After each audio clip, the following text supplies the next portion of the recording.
আৰু ফলন অধ্যায় 1 অনুশীলনী 1.1 9 নম্বৰ কুৱেশ্যনৰ পৰা আজি আলোচনা কৰিম। কুৱেশ্যনটো চোৱা কি কৈছে, দেখুওৱা যে a equal to x belong to z such that 0 less than equal x less than equal 12 সংগঠিত সংজ্ঞাবদ্ধ তলৰ সম্বন্ধ দুটাৰ প্ৰতিটোৱে সমতুল্যতা সম্বন্ধ।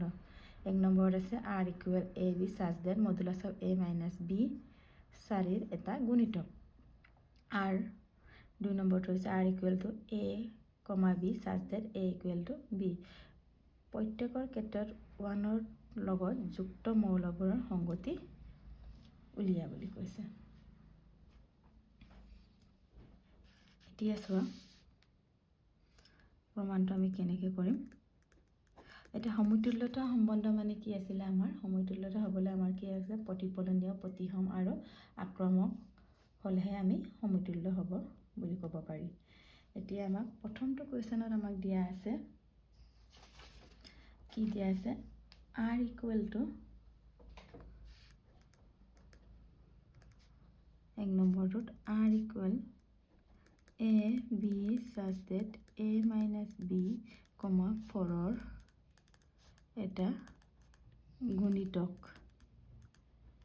আকৌ সংগতিটো কি আছে আমাৰ a equal to x belongs to z, z মানে আছে আমাৰ অখণ্ড অংকীয়া integer, 0 less than equal x less than 12 মানে xৰ মানটো কি 0ৰ সমান বা 0তকৈ ডাঙৰ, 12তকৈ সৰু বা 12ৰ সমান। এতিয়া আমি পেয়াৰটো বনাই ল'ম। চোৱা আমি আমাৰ ইয়াত 0 less than equal x less than equal 12ত কি থাকিব আমাৰ সংগতিটো বাৰু এইটো 0 1 2 3 4 5 6 7 8 9 10 11 12 লৈকে থাকিব এইটো। তাৰপিছত আমাৰ এতিয়া সম্বন্ধটো বনাই লওঁ, ৰিলেশ্যনটো পেয়াৰটো।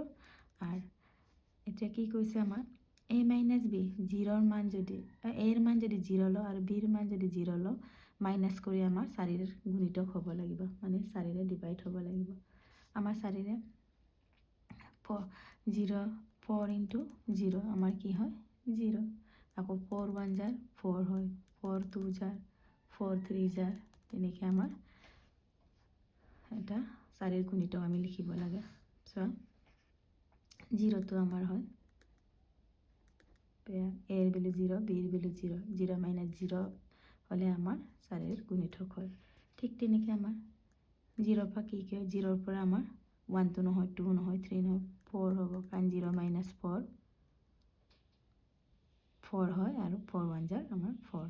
আকৌ 0 আকৌ লগে লগে আকৌ উল্টা কৰি দিয়া, তেতিয়া তোমালোকৰ সুবিধা হয়। 4 0 এৰ মান যদি 4 হয়, বিৰ মানো আমাৰ 0 হ'লে 4 মাইনাছ, ইয়াত যদি 4 মাইনাছ 0 হয় 4, তেতিয়া এইটো 4ৰ গুণিতক হয়। আকৌ 0 5টো নহয়, 0 6 নহয়, 0 7 নহয়, 0 8 আকৌ লগে লগে আমি 8 0 তেনেকৈ লিখিব পাৰোঁ। আৰু আকৌ 1ৰে লিখিলে আমাৰ কি হ'ব, 1 মাইনাছ 1 কি হয় আমাৰ 0 হয়, 0 হ'লে আমাৰ 4ৰ গুণিতক। আকৌ 1ৰে কি হ'ব, 1 মাইনাছ 2 নহ'ব, 1 মাইনাছ 3 নহ'ব, 1 মাইনাছ 4 নহ'ব, 1 মাইনাছ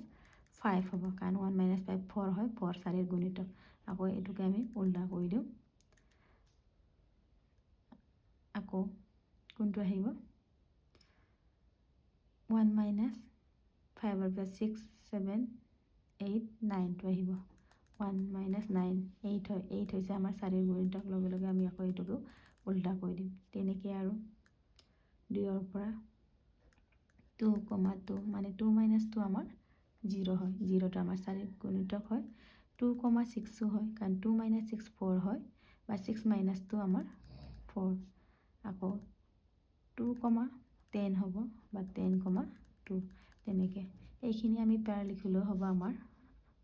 গোটেইখিনি নিলিখিলে ইয়াতে আমাৰ গোটেইখিনি ফুলফিল হৈ যাব। এতিয়া আমাক পেয়াৰটো বনোৱাৰ পিছত কি কৈছে, আমাক কি হ'ব লাগিব, সমতুল্যতা দেখাব কৈছে। ইয়াত আমাৰ সমতুল্য দেখাবলৈ আছে, প্ৰথমটো হৈছে প্ৰতিফলনী হয় নে নহয়। প্ৰতিফলনী হ'বলৈ আমাৰ কি a এ মানে এক্স আৰু ৱাইৰ মানটো একেই হ'ব লাগিব বা এ বিৰ মান একেই হ'ব লাগিব ইয়াত একেই হোৱা কোনটো আছে আমাৰ 0 0 1 1 2 2 বিলংছ টু আৰ হয় তেনেহ'লে কি হ'ব আমাৰ প্ৰতিফলনীয় হয় নেক্সট আমাৰ প্ৰতিসম হ'ব লাগে এ বি হ'লে ইয়াৰ উল্টাটো আমাৰ বি এও থাকিব লাগে তেনেহ'লে আমাৰ কি আছে 0 4 belongs to r হলে 4 0 belongs to r আছে তেনেহ'লে কি হ'ব আমাৰ এইটো প্ৰতিসম হয় 3 নম্বৰটো আমাৰ কি হ'ব আক্ৰামক হ'ব লাগে আক্ৰামক হ'বলৈ আমাৰ কি আছিলে এ বি বি চি বা এ চি হ'ব লাগিব ইয়াত চোৱা ইয়াত আমি এইটোকে লৈছোঁ 0 8 belongs to r হয় বা 8 belongs to r তেনেহ'লে আমাৰ কি হ'ব এ আৰু চিৰ মানটো 0 0 belongs to r আমাৰ এইটোত আছে থাকিলে কি হ'ব এইটো আমাৰ আক্ৰামক হয় আৰু এই তিনিটা আমাৰ প্ৰতিফলনীয় প্ৰতিসম আৰু আক্ৰামক হ'লে কি হয় আমাৰ অমূল্যতা হয় এতেকে সম্বন্ধটো কি হ'ব আমাৰ সমতুল্যতা সম্বন্ধ হয় এনেদৰে আমি লিখিব লাগে এতিয়া নেক্সট আমাৰ 2 নম্বৰটো কি আছিলে চাওঁ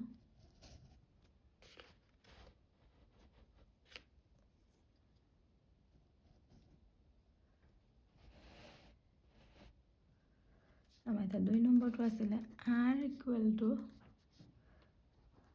a, b such that a equal to আমাৰ b এতিয়া আমি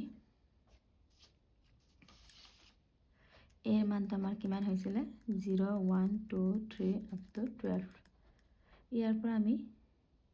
গোটেইখিনি নিলোৱাকৈ ইয়াৰ পৰা a সংগতি এটা লওঁ তিনটা ল'লে হ'ব মানে তিনটা 0 1 2 এই তিনটা মান ল'লে হয় ইয়াৰ পেয়াৰটো আমি কেনেকৈ বনাওঁ ইয়াত 0 1 2 0 1 2 প্ৰথমে 0 0 ৰিলেশ্যনটো কি হ'ব এগাল থাকিলে আমি তিনটা মান ল'লে আমাৰ হৈ যায়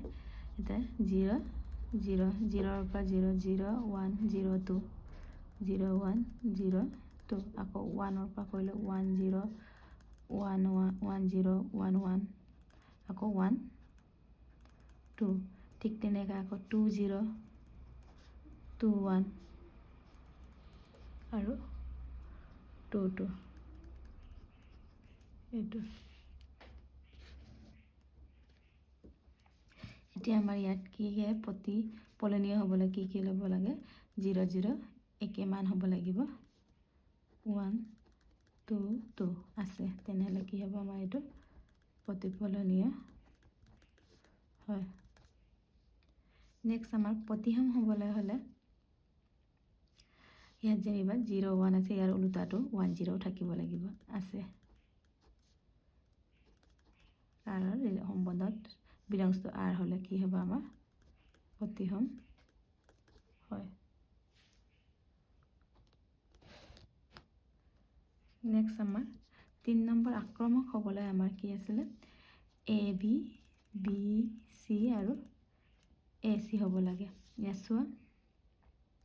0 1 পৰা 0 1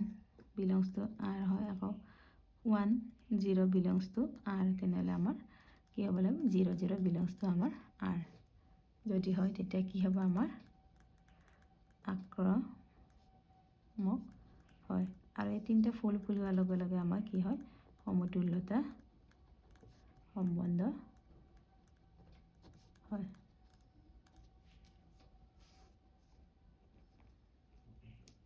আকৌ আমাক প্ৰশ্নত কি কৈছে চা প্ৰত্যেক ক্ষেত্ৰতে 1ৰ লগত যুক্ত মৌলবোৰৰ সংগতি উলিয়া মানে 1ৰ লগত যিটো আমাৰ জোৰ হৈছে এইখিনি আমি লিখিবলৈ আমাক কৈছে এইটো লিখাৰ আগতে ভালকৈ চাই লোৱাগে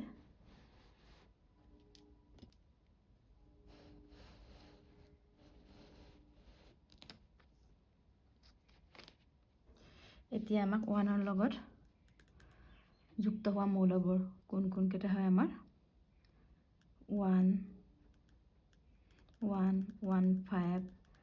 5 1 তেনেকৈ 1 9 9 1 তেনেকৈ গ'ল আমি 1ৰ লগত যুক্ত মৌল আমি লিখিব পাৰোঁ এইখিনি আমাৰ 1ৰ লগত যুক্ত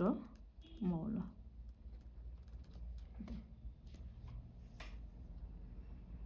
লগত যুক্ত মৌল এতিয়া নেক্সট প্ৰশ্নটো চাওঁ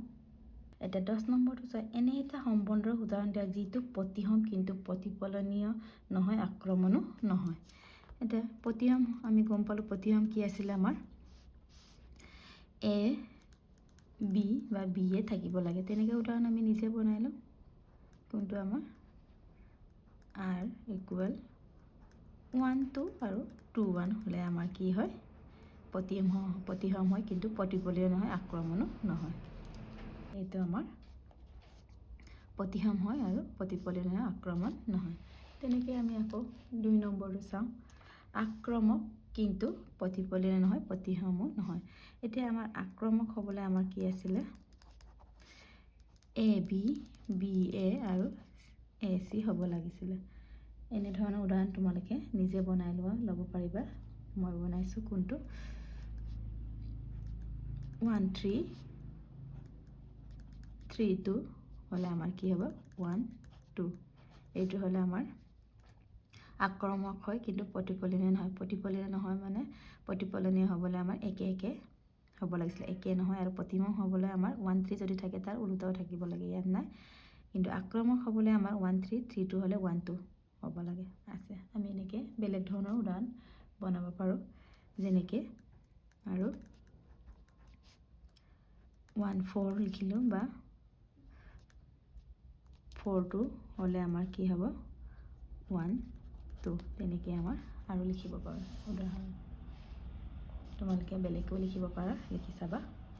এতিয়া নেক্সট হৈছে আমাৰ প্ৰতিফলনীয় আৰু প্ৰতিসম কিন্তু আক্ৰমক নহয় তেনেধৰণৰ উদাহৰণ দিবলৈ কৈছে এতিয়া প্ৰতিফলনীয় হ'বলৈ আমাৰ কি হয় একেই হ'ব লাগিব r ইকুৱেল 1 1 2 2 এইটো আমি লিখিলোঁ প্ৰতিফলনীয় আকৌ প্ৰতিসম হ'বলৈ কি হ'ব লাগে আমাৰ 1 2 যদি থাকে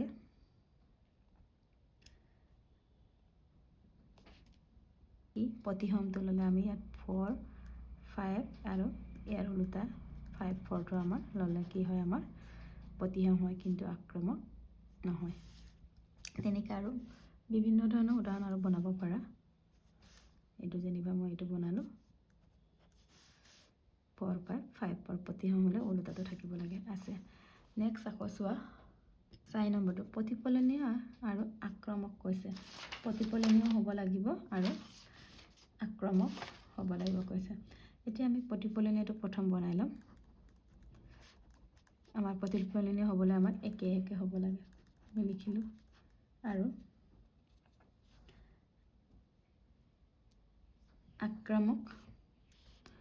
আক্ৰমকটো আমাৰ কি আছিলে এ বি বি এ আৰু এ চি তেনেধৰণৰ হ'ব লাগে তেনেহ'লে আমি কি 1 2 ল'লোঁ 2 3 ল'লোঁ এইটো হ'লে আমাৰ কি 1 3 এইটো হৈছে আমাৰ প্ৰতিফলনীয় আৰু আক্ৰমক কিন্তু প্ৰতিসম নহয় প্ৰতিসম হ'বলৈ আকৌ ইয়াৰ উল্টা থাকিব লাগে আমাৰ উল্টাটো নাই তেনেধৰণৰ উদাহৰণ আৰু বহুত আছে তোমালোকে নিজে লিখিবলৈ চেষ্টা কৰিবা এতিয়া নেক্সট আমাৰ কি হয় প্ৰতিসম আৰু আক্ৰমক কিন্তু প্ৰতিফলনীয় নহয় প্ৰথমে প্ৰতিসমটো লিখিলাম আমি 1 2 প্ৰতিসম হ'লে 1 2 ইয়াৰ উল্টাটো থাকিব আকৌ